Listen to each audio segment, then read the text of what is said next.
And I'm gonna be high. Good on you, Donald. I'm the Rocket Man, yeah. I'm a rocket man. And I'm gonna be Rocket Man.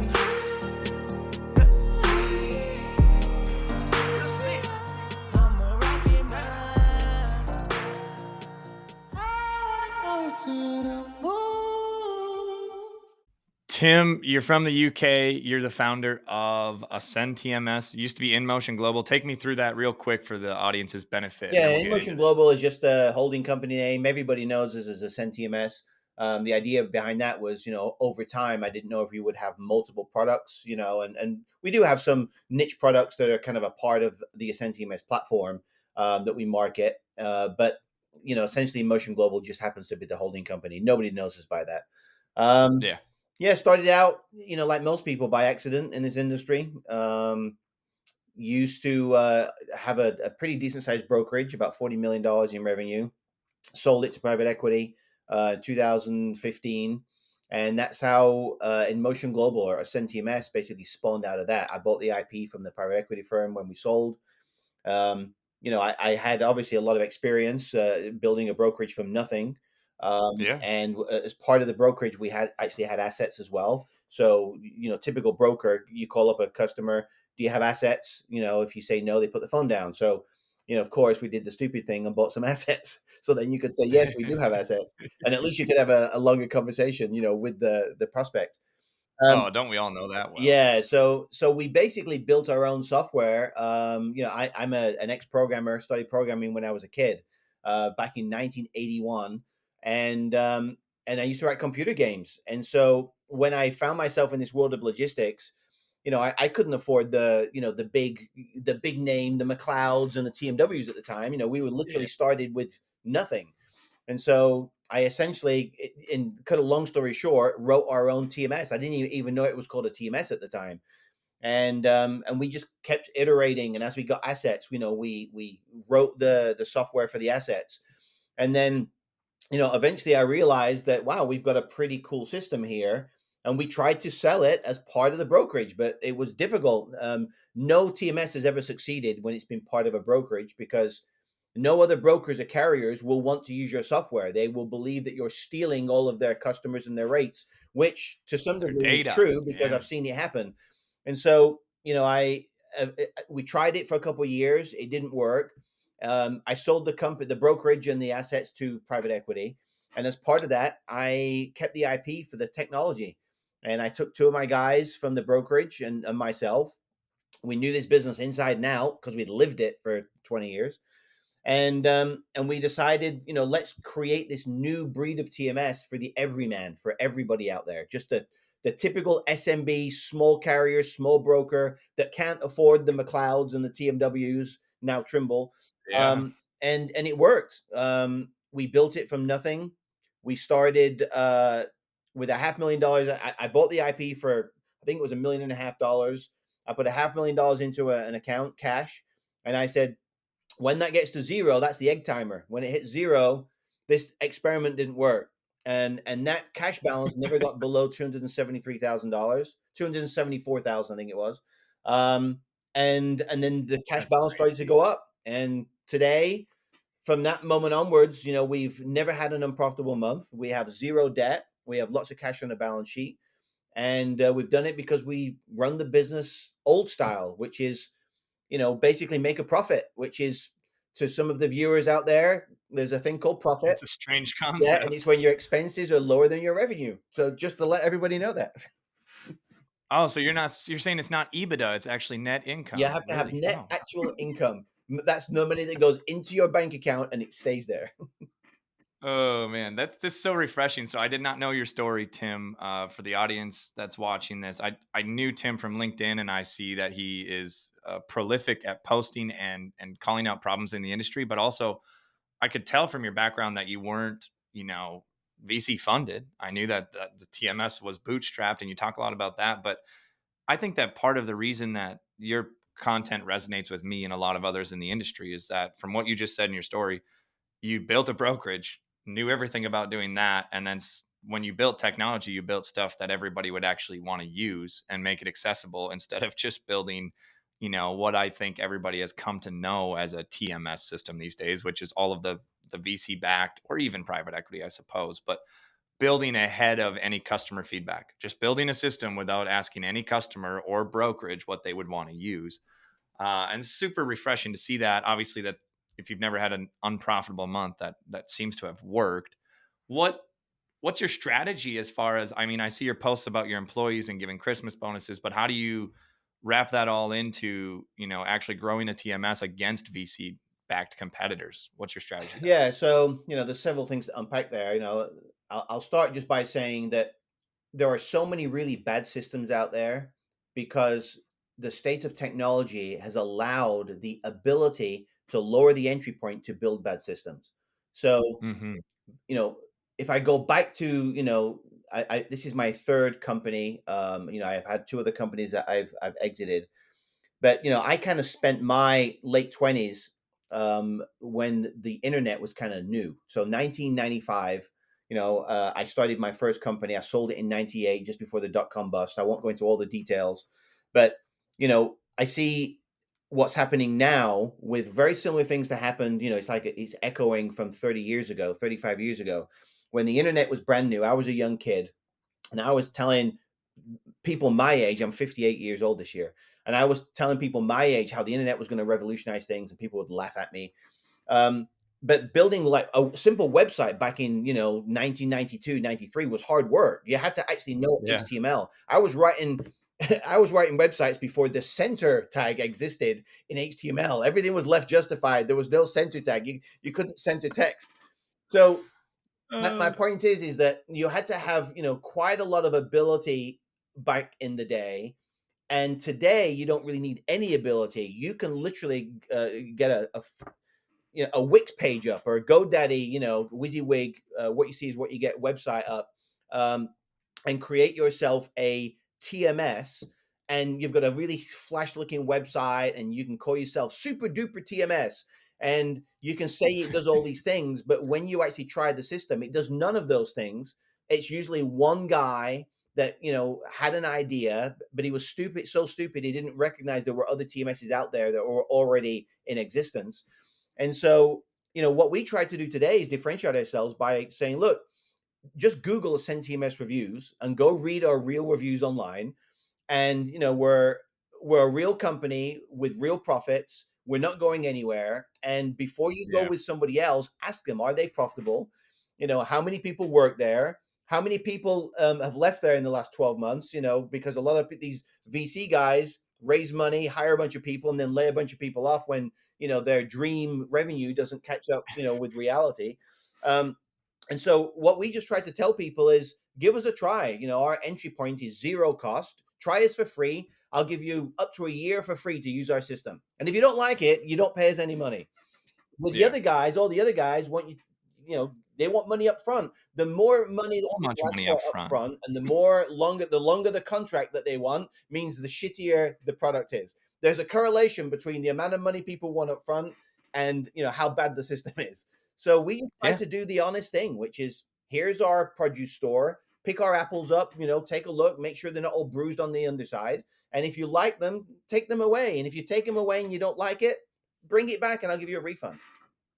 Yeah, I think you took the same mentality. You built a $40 million brokerage. That's probably a lot of your sales strategy was, hey, test us out on a lane that you don't have a good broker. Give us Exactly. a one of your hardest lanes. Give us a load that you don't normally cover well.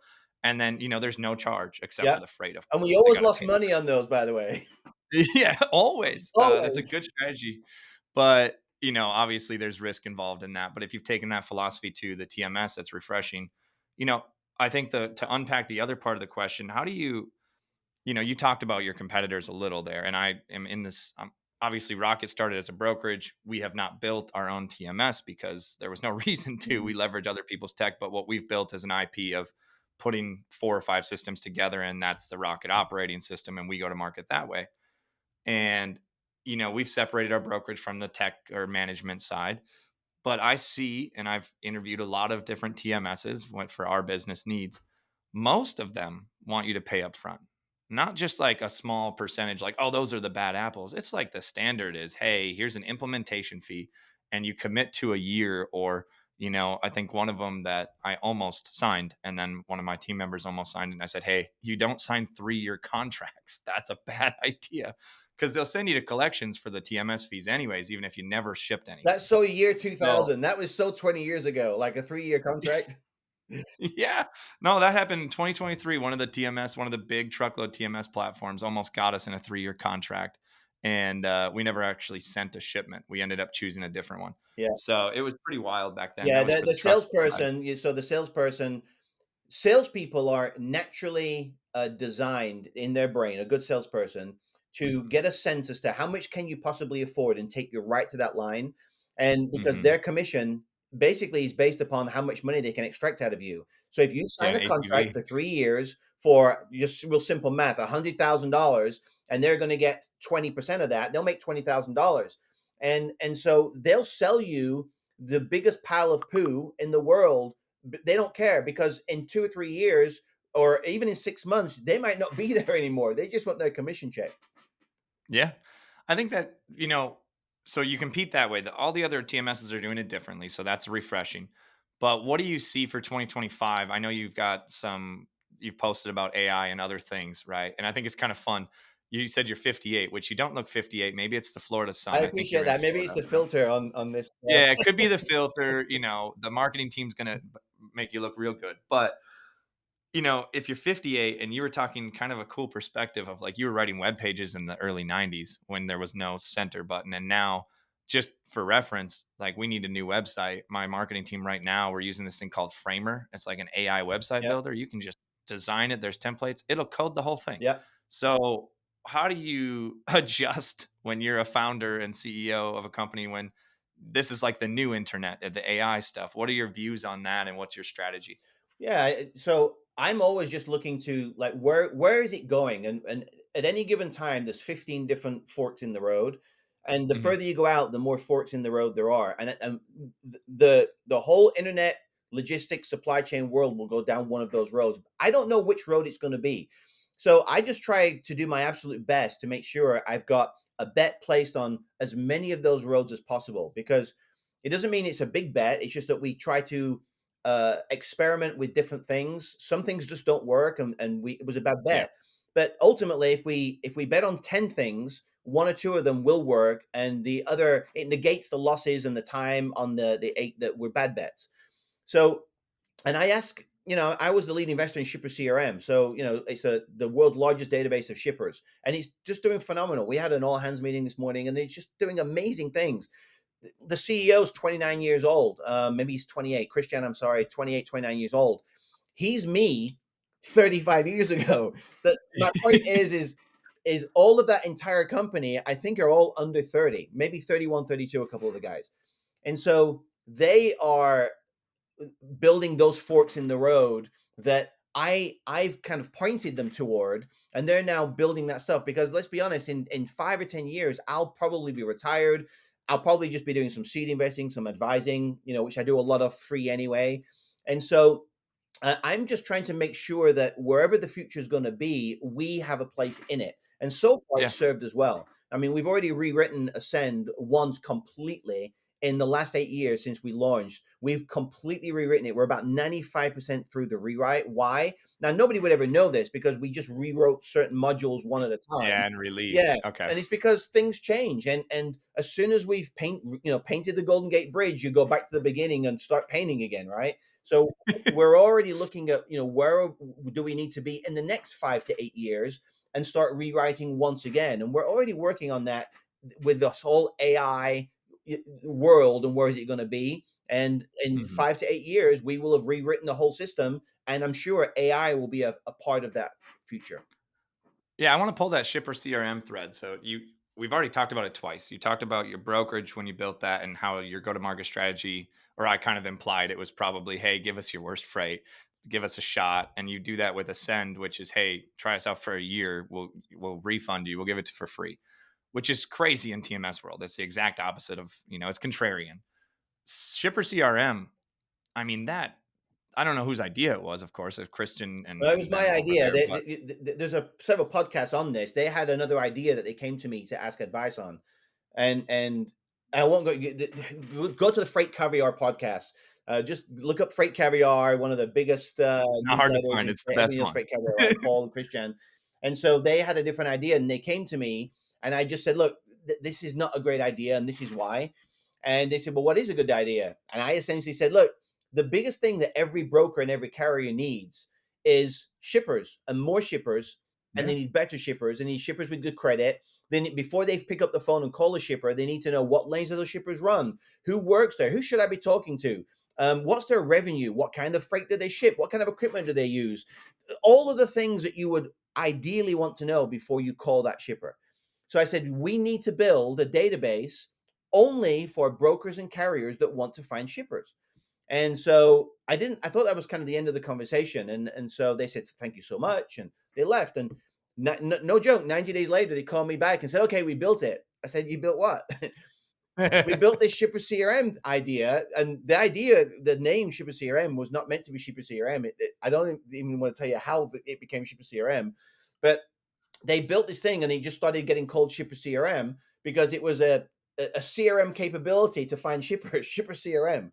And they Yeah. built this Genesis, this really basic framework of this database and how people could find shippers using it and use it as a very basic CRM to contact them.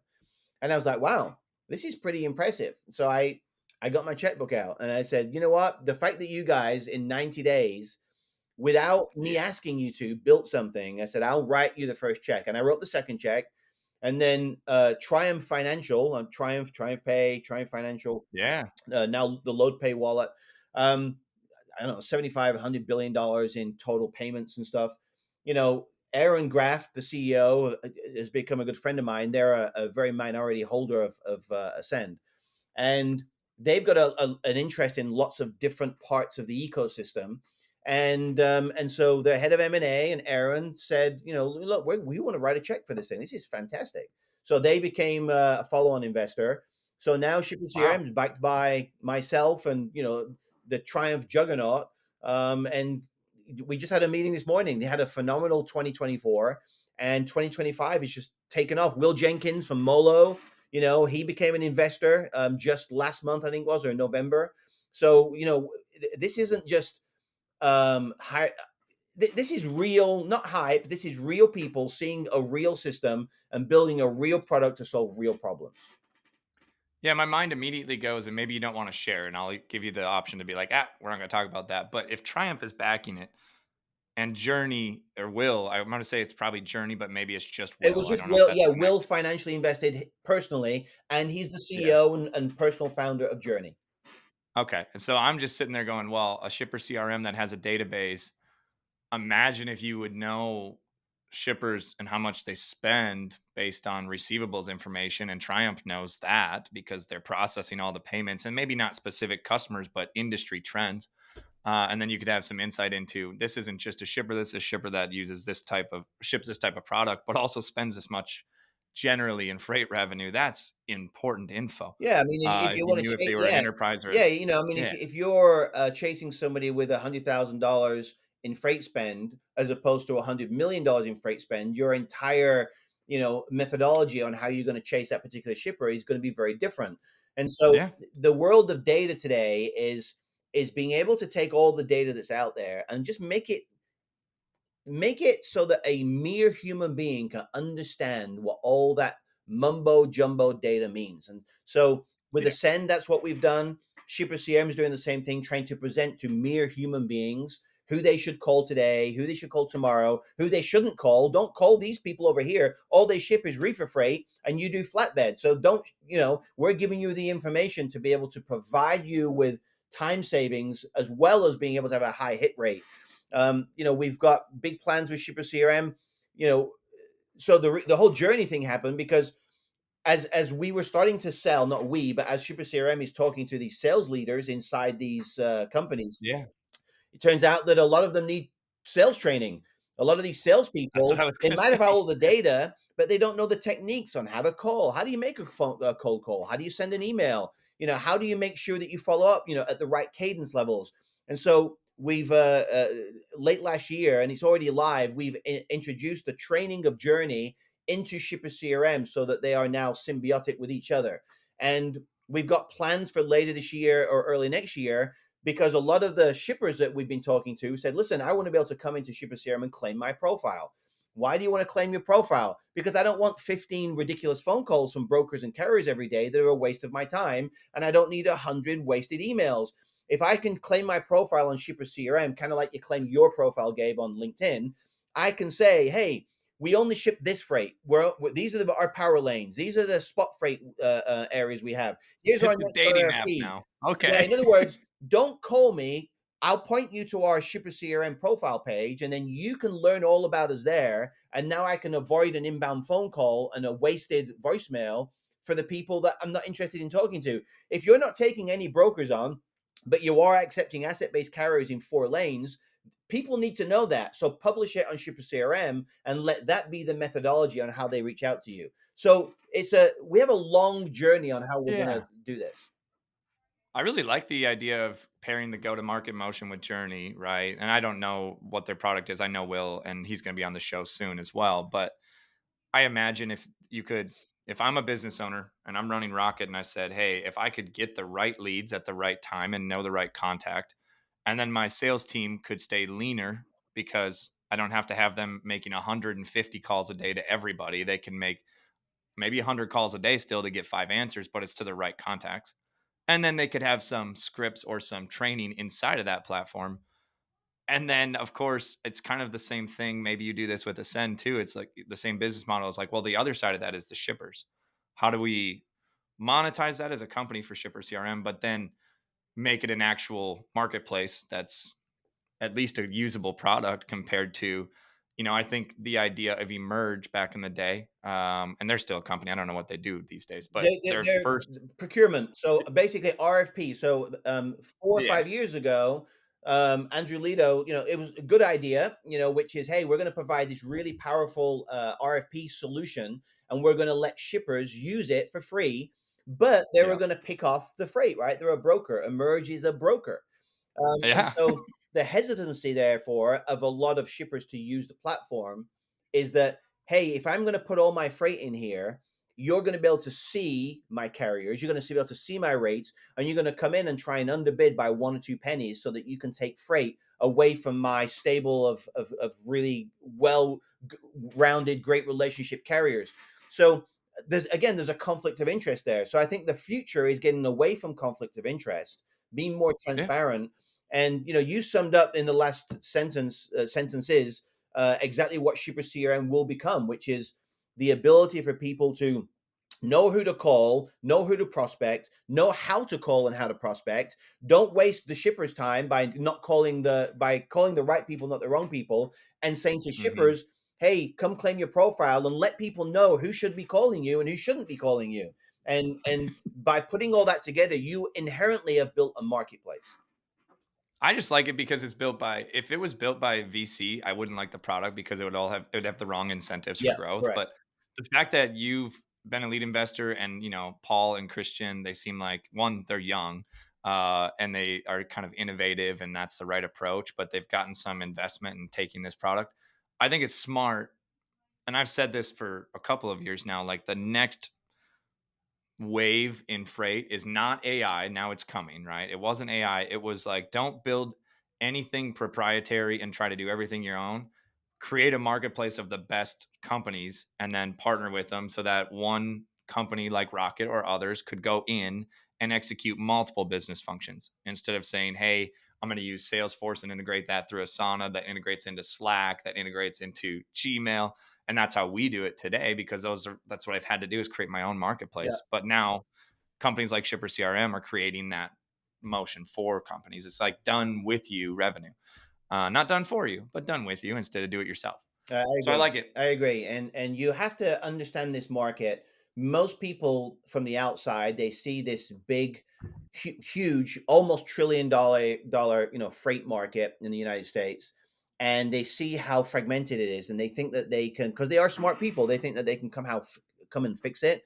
But you ask them, well, what's the difference between an owner operator and a company driver? And they don't know they don't know the answer to that. So, it's like, guys, come on, you've got to work for at least 5 or 6 years, at least in this industry, to understand the underpinnings of how it works in order to build solutions for it. And if you can't do that, then you are literally just pissing your money away. And I think to go a little bit deeper, and you've posted about this before, so I think this would be a good topic, is that the reason that they do it is because there's so much money they think they can disrupt, but they end up trying to connect things that aren't related. Right. And so I've done that as a business owner. I've tried to start a truckload brokerage separate from the LTL and managed trans. And I thought, hey, if I can do one, I can do the other. Yeah. They're not the same. LTL and truckload are both in transportation and they couldn't be further apart. Polar One opposites. is contract API pricing, the other is literally a load board and an MC number that has to age. And the financing is so much more difficult Yeah. in truckload brokerage. But the barrier for entry is so much easier than getting into LTL pricing Yeah. because you got to have 100 million to throw at the carriers to even get blanket Yeah. rates. So it's a whole different concept. But I think that the best companies right now that I'm seeing are picking a niche, right? And they're getting really good at it. And then they're connecting a marketplace there. But they're not saying, hey, let's connect every mode into this niche. They're just saying, maybe final mile is their niche. They're connecting carriers in final mile with technology in final mile. They're not connecting, hey, let's connect ocean freight. It doesn't make sense to do that. And that's how all the TMSs went to market the last 10 years is let's connect every mode into one platform. Yeah. Yeah. I think Yeah. that's all dispersing now. Yeah. There's in the world of supply chain, I mean, there's it's just amazing to me. I think it was 3 or 4 years ago. I saw there was a niche. Somebody decided to go into the dairy market and do just milk, nothing but milk. Yeah. And I thought, so now one day, could they then also do that with, say, vegetable oils and olive oils, and then it could go toward gasoline. The general idea is the same. It's a tanker of liquid that you're moving from point A to point B. But they didn't try and do all the liquids at once. They said, look, we're just going to focus only on milk, because that way I can call a dairy and I can tell that dairy CEO, founder person that I am an expert in shipping milk. I will make sure the milk gets picked up on time, gets delivered on time, doesn't smell, because I don't know anything about shipping milk, by the way. That's the whole point. There is somebody that's an expert in that. So if CH Robinson, a TQL salesperson, calls that dairy and tries to get that account from this other company, they're not going to get it, because this other company only focuses only on milk. And so there's the old adage, there's niches, riches in niches, and that is never been more true today than it's ever been. Yeah. And I think you can, instead of trying to own an entire market of a niche, right? You can just go a layer deeper, and customer churn in freight is always terrible, right? Every LTL carrier, every truckload carrier churns customers. 3PLs, the big box 3PLs churn customers at a massive Yeah. rate. But I think that that's changing now. If you build the right platform and you only call the customers that ship milk, you're not going to churn them because they don't take the calls of TQL or somebody else as often anymore, because pricing has been a little bit, I would guess, democratized, right? It's especially in truckload. It's like, hey, it's the load board. Yep. Contract rates maybe are coming back, and maybe they break next year if everything turns like Freight Waves is saying. But regardless, I want to turn a little bit more towards Tim and Ascend.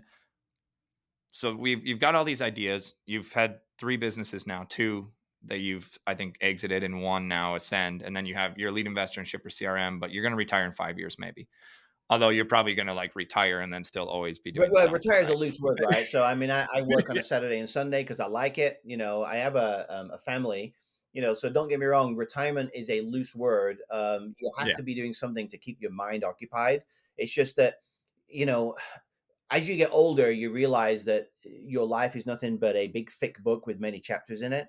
And, Yeah. as you keep turning, eventually you get to the end of a chapter.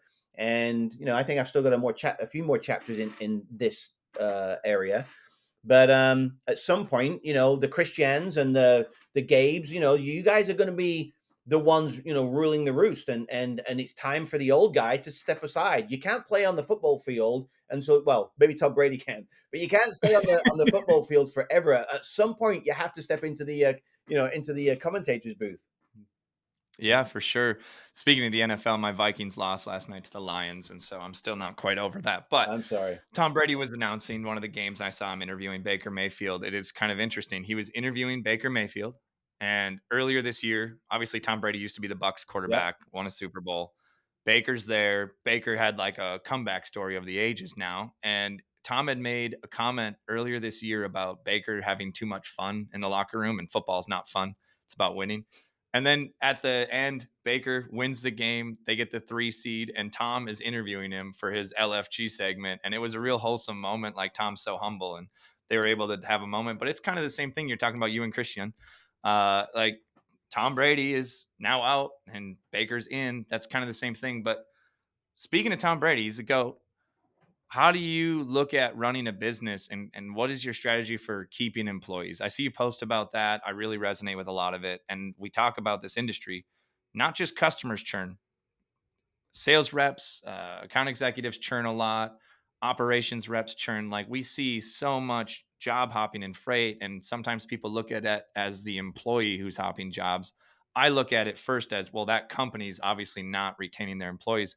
There's a big cost to that. Do you want to expand on there? Yeah, I mean, to me, it's not very complicated. People make it overly complicated. We hire really good people and we pay them probably 20% higher than they would ordinarily get in the marketplace. So we have no churn. We have not lost an employee in, I don't know, 5, 6 years that has left the company because they got a better offer somewhere else. We always make sure that they are paid well. We take Yeah. every year we take a portion of our profits and we pay bonuses out twice a year. July the 1st and then December. Usually I always say January the 1st, but we pay it just before Christmas, so the middle of December. So July and December we pay 2 bonuses, and so we take whatever profits come in and we take a portion of that, and then we divvy it up amongst all the employees. Um, they also have a 401k program that we match. We pay everybody's healthcare 100%. None of this 25%. We pay 100% of the healthcare for every employee. Um, on top of all that, we provide life insurance for every employee and their families that we pay ourselves. Because the way we look at it is, if you provide people with a great salary and a bunch of benefits, and those benefits allow them to be able to create a future vision for retirement for themselves, they will not leave your company. Because even if somebody matched the salary that we pay them, they would have to Hmm. also match all these benefits. And I don't know any company that pays 100% of healthcare, that pay 2 bonuses a year, that provide a 401k match of I think it's 4%. And so we try to provide these benefits to be able to be the icing on the cake, and people don't leave. And I guess the last thing, that we have hired a few people over the last 5 or 6 years that have turned out to be a bad apple, but Yep.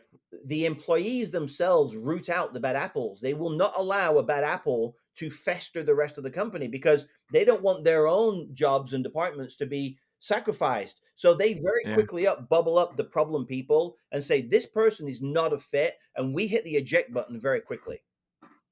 Yeah, I want to go into like 3 topics there. I'm going to just start at the latter where you just talked about the bad apples. I like that perspective. So I've been doing this for going on 5 years. And I always looked at it as, I make most of, up until now, I've made all the hiring decisions. I was building the company out, and I would interview everybody and I would hire everybody. And then I fire anybody who gets fired. I do all the firing. And I just learned something from you right now.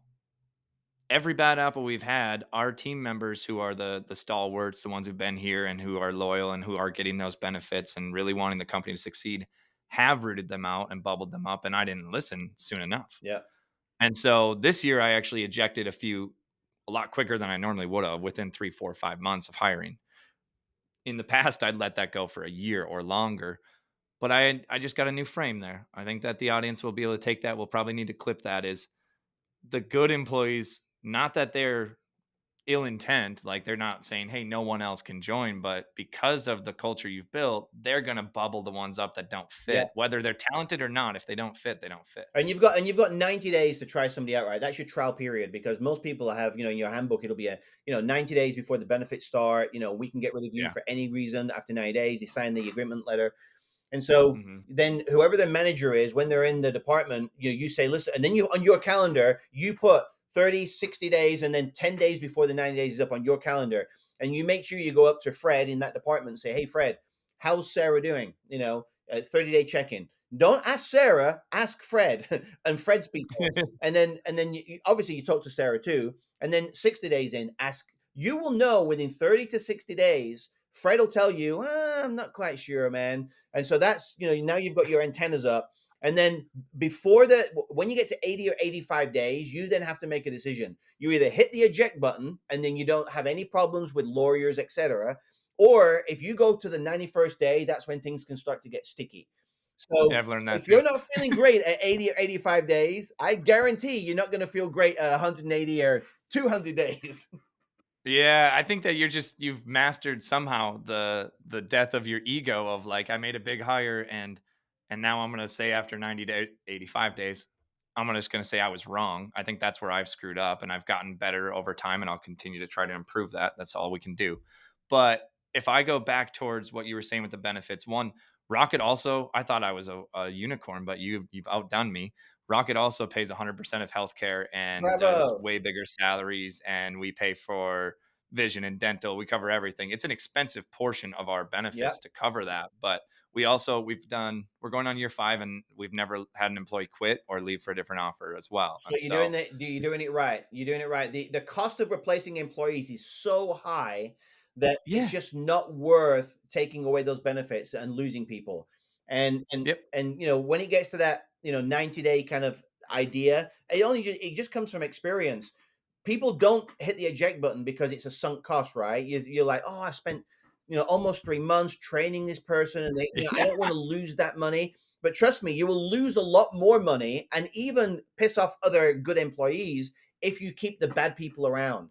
But because everybody knows if Sarah's bad, they all know it. And if you've got a gut feeling that she's bad, just let her go, and everybody will take a big deep sigh of relief, and they'll be applauding you that Sarah's gone, and now the hmm team is back intact, and they will work a little bit extra hard to cover for Sarah until you find the right fit. yeah.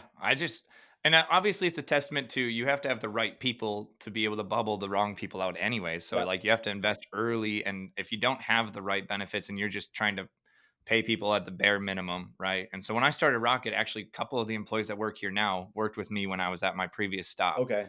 and they were getting paid like $50,000, and they were basically a VP of ops of that whole $60 Yep. million company, right? And I knew that when I was a sales rep, I'm like, they are way underpaid Yep. because I was making a bunch of money, Yep. and they were doing all the operations after I'd built that out. And so it was pretty easy for them to come with me at some point. Obviously, there was some legal stuff I had to wait, but eventually they all came over to Rocket, and I didn't, I offered them almost double, but it was because that's what I was going to pay my operators. However, they not only were they underpaid, they didn't have benefits either, and it was easy for Rocket to just take all of the top talent over time and start over here, and we still all those operators are still at Rocket and they're directors and VPs. But if I look at that, one, I did that to a different company and it was, above board and was over time. But that could happen to Rocket if I didn't do things the right way. And that's what happens in this industry Yep. is that the players that don't do that. And the big names who are, capping bonuses or capping commissions or, You capping should never benefits, cap a all of those bonus. things. You should never cap a commission. You want entrepreneurs to work for you. The people that those $50,000 ops people, that may have only finished high school, they didn't go to MIT or Harvard, they might have Yeah, had dreams of doing so, but whatever circumstance was, they never went to college. But they could have probably got aced it at Harvard. They just never got the opportunity. So if you can exactly. find that person and you can give them the same kind of opportunities, the opportunities they've dreamed about, and they start earning 70, 80, 90, over $100,000, those people now are all in. They're like, man, this is it for me. I am never leaving. And I'm going to tell all my cool friends. Some of the best employees that we've got came from a referral, because from an employee. It might be a Same best here. friend or a Yeah. cousin, because they're like, you've got to come work for Gabe. Gabe's amazing. And this is what we're doing. And so now that you will never have your amazing employee bring in somebody that's going to fail, because they don't want to look bad. Yeah, and they know that person Yeah. well. It's almost like I liken it to like a dating scenario. Like people talk about, well, you can meet on a dating app or at a bar or at church. I'm like, well, most of the people that I know that are married right now met through a mutual friend. They both knew that the other one was Yeah. single, and they like vetted them for each other. Like, I think you're good for this person. Yeah. Same thing with employee referrals. They're vetting them, saying, hey, I know that person. I also know Gabe and Rocket. They wouldn't fit, or they would fit. Absolutely. So that's Absolutely. perfect. Now, when we talk about, so I do want to push you to go a little deeper on, like, Rocket's offering these benefits, you're offering these benefits, and some of the industry or some people have called that golden handcuffs, right? They say, hey, you got the golden handcuffs, now that employee's stuck. And I've always had to like overcome that objection of like, well, yeah, but it's almost altruistic of me to say, well, it's a good thing because I want, they like working here. But how do you view that? And what's your stance on that? Have you ever had someone say, oh, those are golden handcuffs? What are you doing? No, that's just a fallacy. It's like, oh, I'm so sorry. So you're saying I'm paying you too much and the benefits too good. Okay, tell you what, we'll half your salary and we'll get all rid of all your benefits. So now you don't have to complain about any golden handcuffs. Okay, what's next on the agenda? And see what they have Now to you can say. do whatever you want in your career. Quite happy to pay you less, take your benefits away. So now what's next on the agenda? And then they'll go, oh, well, hold on one second. Hold on one second. No, no, no, no. I'm not saying that.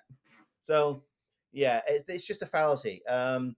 If you don't like working somewhere, then leave that company and go somewhere else. And Yeah. we live in a laissez-faire, capitalistic economy, and you have complete freedom of movement, generally speaking. And so, if you don't like the environment you're in, go somewhere else because you're unhappy here, and I don't want you here anyway.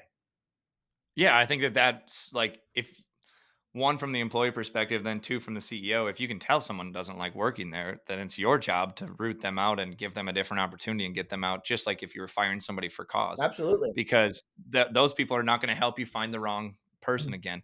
And a disclaimer for this whole discussion is that just because someone doesn't fit at Rocket or Ascend does not mean that they're a bad employee, but they're not the right employee for that job. I think there's a stigma of like, oh, anybody you've ever fired, do you think they're bad? No.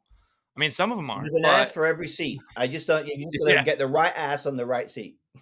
exactly. And the people, like, well, the CEOs and founders have to make the decisions, and sometimes you get them wrong, but hopefully you get enough right. You talked about 8 out of 10 on your bets Yeah. with the AI stuff. Same thing with hiring and firing. But all right, so here's a segment of the show that I've been starting to do.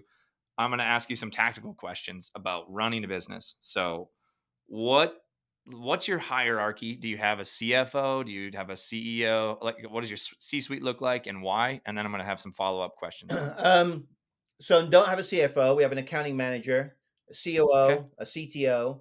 But my COO and CTO were the two guys that started the company with me. We nice. got a chief product officer because product is important. The product must look good, be on target.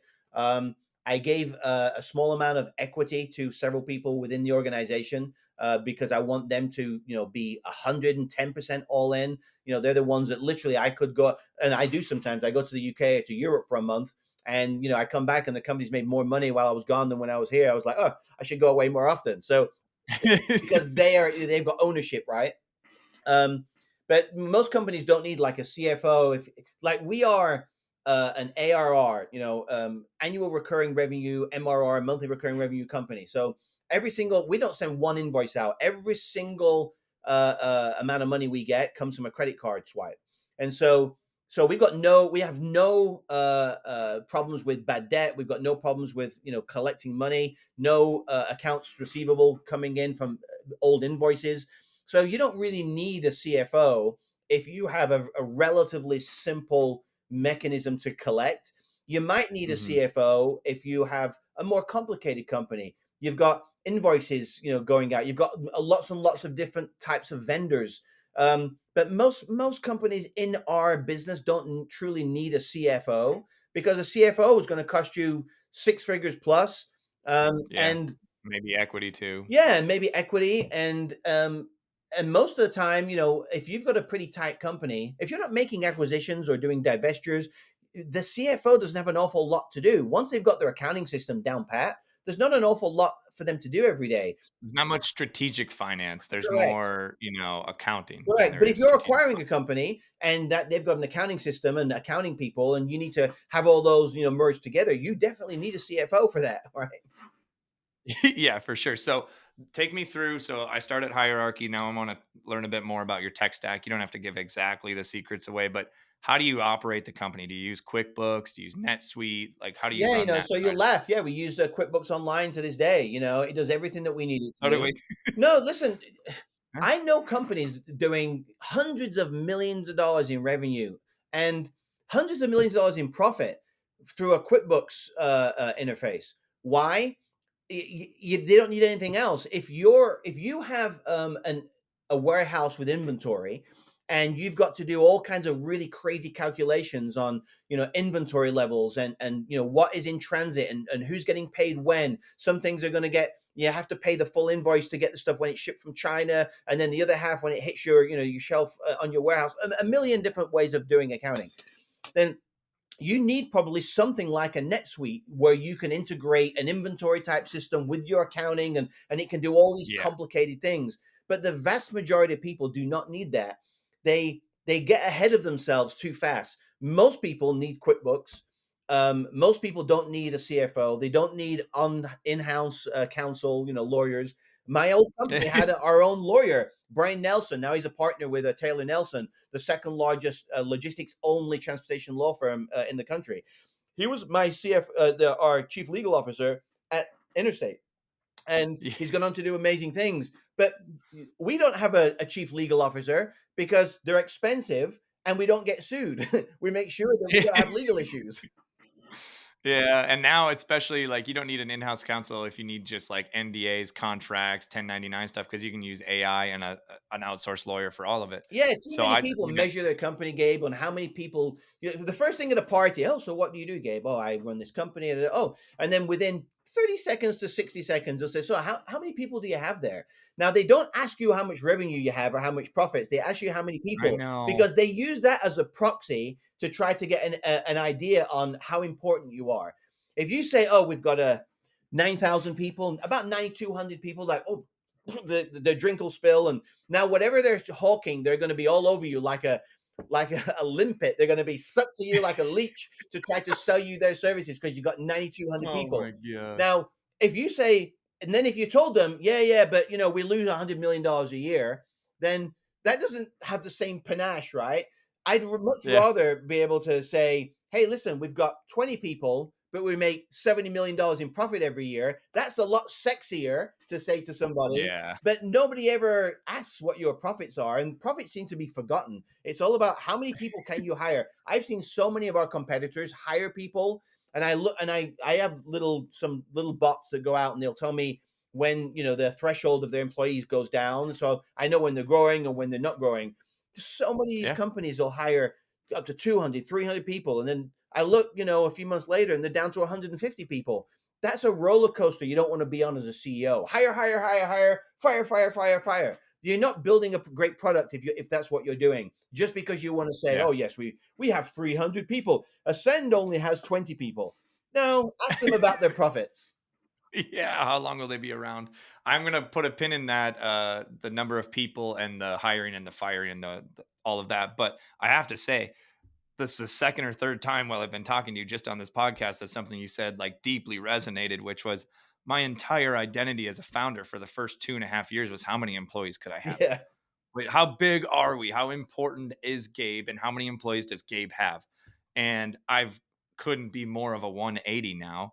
And it's not that I want to replace any of the employees we have now. We have 25 W2 employees and we have some outsourced staff. And we just had a Christmas party and there was 42 people there and they got to bring their spouses because that's how many there were. We were in Minneapolis and we went out to a steak dinner 2 nights in a row with the whole team and we did all the stuff. But I was looking at the room and the year before we had about the same amount of people. Now, obviously we grew in 2024. We did much more revenue and profit. We didn't grow headcount. And this whole last year, 2023 was the hardest year we ever had in business. 2024 was the best year we've had in business. And 2025 is going to be, it's very promising. But my thesis now is how can I do more revenue, bring on more customers, serve them better through product without hiring anybody?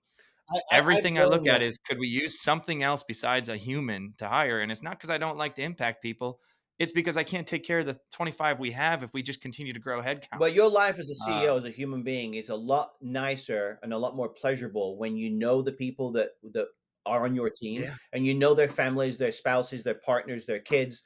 And so Yeah. the moment that you start to get too big, I believe, is that when you start walking down the hallway and people are just walking down the hallway that you don't know, and you say, "Excuse me, can I help you?" "Oh yeah, yeah, no, I work here." "Oh, I'm sorry, I just thought you were lost." You're like, so you realize that people are being hired by your managers that you don't know about. Then the company starts to get away from you. That's what I found. hmm And so Yeah. there's some really big companies in our industry that have grown very quickly. I won't name the names. They're VC and PE funded, and they grow to hundreds, if not thousands, of people, and it becomes very difficult to contain that. And have a pleasurable life when you've got hundreds of people that you don't know Yeah. doing things that you might not approve of. And so I think that, unfortunately, in the world we live in today, Gabe, people seem to think that you need to be a gazillionaire to be happy. And that is so far from the truth. You need to be profitable to be happy, and have human relationships with the people on your team to be happy, and a great family at home to be happy. And if you have Yeah. those things, you can be happy. The There's not a lot of difference between a guy with, say, 500 million, 50 million, and 5 million in net worth. The guy with $500 million has his own jet. The guy with $50 million has an eighth share of a jet. And the guy with $5 million, he might have a jet card, and he flies, whenever he needs to on the jet. But at the end of the day, they're all flying on the same jet. It's just one guy owns it, one guy has an eighth share in it, and the other guy has a jet card to get on it. But they're all flying on the same jet. So if you ever get to 5 million in net worth, never gamble that to get to 50 million. If you happen to by chance get to 50 million in net worth, never gamble that to get to 500 million. Because at the end of the day, you only get to fly on that one jet. And if you lose all the money going for 500 million and you become bankrupt, you'll never get on the jet. You'll be flying Spirit Airlines all the time. You'll be back on Spirit. Oh man, that resonates as well. We'll have to clip that for sure and share that out. That's a good analogy, the 555. Okay, so here's my thesis on it. The reason I think that I had my identity in how many employees I could have in freight, right? And it's not just in freight, but I can only look at the industry that I'm in and compare it, is that I think whether it's the last 10 years, that's all the longer I've been doing it. I don't know how long it's been going on, but it seems to be that the only value or the only measure of success for a founder is exiting and selling the business, right? And so that just seems to be, when I started, that's what I saw everybody talking about, was anybody who had sold their company, they were the best at it because they exited. And then of course, when you put VC or private equity into that scenario, I've been learning more and more the last year and a half that most of the founders who are trying to exit, if they don't exit at a certain number, they get $0 Zero. because they've been diluted off the cap table, where like there's a safe investment for a VC. And if they sell for 30 million, the investors get the first 30 And then and some. I they mean, get if they've nothing. got two times liquidity preference, they might get, 60 million. So, or some of these VCs will tie an interest rate, that doesn't get paid until exit. So they'll say, hey, listen, we'll give you 30 million, but we're going to get a guaranteed 8% Mhm. until exit. So that 8% basically, Is compounds a over time. So by the time you get to exit in 5 years, that 30 million that you took is now, I'm making a number up here, I didn't do the math, it's $42 million. And that $42 million goes to the investors first, and then you yeah. get the scraps that are left. So you basically, over 5 years, built a company for somebody else to get all the profit from. And most people don't understand that when they take investor money. And they have their salary capped at 150, and that's a good salary. I know it's a great, like, you can live off of that. It's That's not retirement respectable. money, though. It's not But long when you're term. the Yeah. Yeah, and it stays at 150 because they want to have preferred like growth, and they can't, take too big a salary. So not only do they not get rich in the first 5 years anyways, then they don't get rich on the exit. And so that's one model. And then I've seen the other side of it, which is businesses over the last 3 or 4 years. They exit because they have to, not because they wanted to, right? Because they built a really cool company, to be fair, but they built it at a burn rate, or they built it at, they had these ABL lines that were going to get called if they went on under a certain amount of margin. So it's not like, hey, I'm ready to be done. I finally accomplished this. I'd like to move to the next thing and sell their business. Everything is an exit because if they don't exit, then they may never exit. So And several of so our competitors have they're on the verge of bankruptcy. a lot of people are Yeah, right now. Yeah. several of them VC funded and PE backed have fired the CEO. The CEO, of course, leaves of his own accord to pursue other interests, but Hmm. basically they get pushed out. There's going to be nothing for those founders. They just they're basically, the investors are trying to get what they can from the company to try to salvage the investment they've already spent, the sunk cost Yeah. in the company. They've already moved on in their head, though. Yeah. They're just trying to clean up a mess. Correct. And so, we get calls from some of these to say, hey, Ascend, will you buy this company? And so I'll entertain calls and I look at some of this stuff and I'm like, okay, so you're telling me you want $60 million for this company. They've never made any profit. They're still burning between $500,000 and $1 million a month. And you want me to buy it for the $60 million because you want your money back.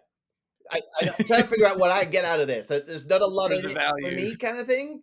Because I don't Does need it the make your technology. business an extra 2 million a year or a month? No? Okay. Yeah. So yeah, I think a lot of this, even if you thought that 2023 was bad and 2024 was bad for the industry, I think there's a lot of these tech companies, these freight tech companies that are going to in 25 are going to liquidate.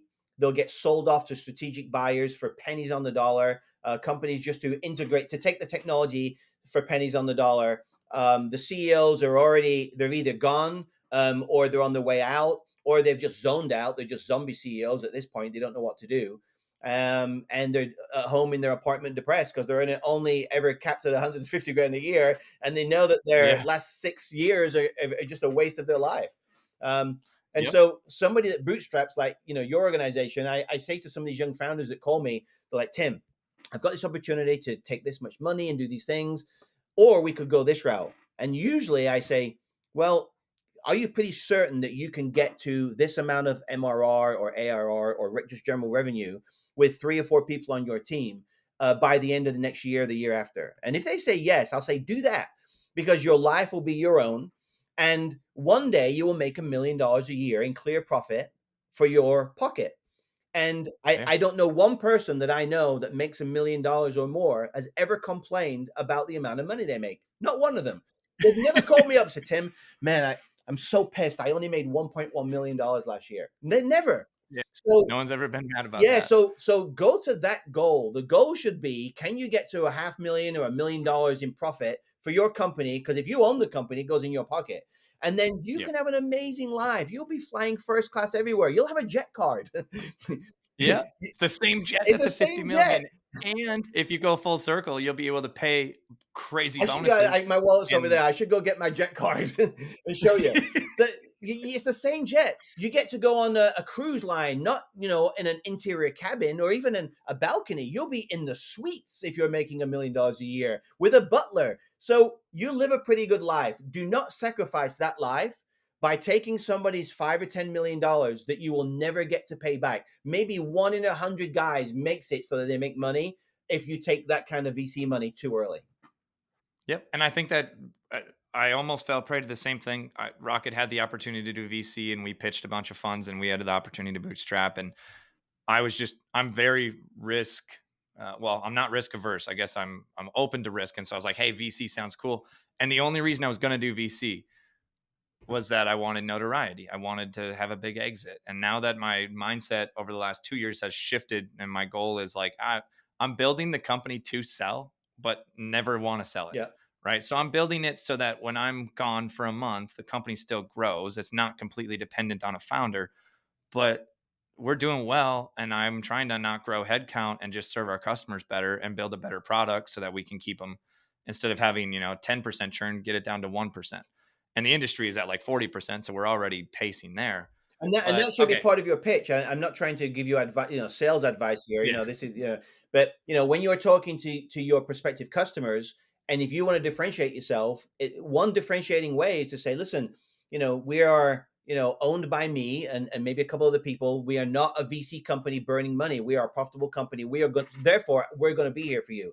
And when you call me up, Gabe will be here to answer the phone call. Why? Because I own the company and the buck stops with me. And so I'm not going anywhere. So when these other people start calling you and making false promises, those salespeople will be gone within 6 months to a year to 2 years. I'm not going anywhere. So my interest is to make sure that you are serviced way above your expectation level so that you stay with me. That's a great sales tactic, especially if you Mhm. go when Gabe is walking into that industrial park to do a pitch. Don't go for the publicly traded brands because those shipping managers might not be there in a year or two anyway. Go for the companies where they're family owned and operated, where dad started the company and now it's the son or the daughter that took over, because that story to them will resonate. Oh, your family, you're owned by family too. We are family operated too. My dad started this. And so they'll understand right away that concept of Gabe's not going anywhere. Well, I will say to the audience that's listening to this, that clip, Tim couldn't be more spot on because one of our largest customers is local to Fargo. They're an ESOP. It was a family company. They started it 100 years ago, and now they're a very large retailer, and people are going to figure out who that is, and they're not leaving Rocket anyways, so don't bother calling them. Because of But your relationship. yeah, because we have this Yeah. relationship, and it's one, they want us to succeed, and they know that we're stable. And we waited. I didn't sell them on day one. You know, I waited a few years, and I said, "Hey, this is stable. This is working. We can have a solution for you." Yeah. And they left a big name broker for us. Good for you. And we're doing it a different way, but they are investing in us. I mean, their C-suite will meet with us and say, "Hey, we want to move our e-commerce volume. How can we invest in your growth? Do you want us to pay forward instead of a monthly thing?" Like, they are partnering with I us. love that. And in turn, we have a whole team, that like our operations manager in Fargo will bring them, Christmas gifts or cake or cookies like every once in a while. Then they'll bring them to us. And it's old school, but it's one of our most important customers because they fit our business model and they want us to succeed. Well, you So, call it old Tim, school, you but called it. yeah, That's the listen, exact it's not old story. school, it's new school, because there's so many scammers out there with these fake websites, to go back to the beginning of this podcast, with websites about how great they are at shipping, and it's just nothing more than a facade. So new Mhm. school is actually what you just said. It's a real relationship by building trust with somebody that looks at you as the expert shipping department that they wish they had. Well, they do have, because they Mhm. have you. That's why you succeed. And if you can get 10 more, 5 more of those kind of companies, you can make one heck of a great living.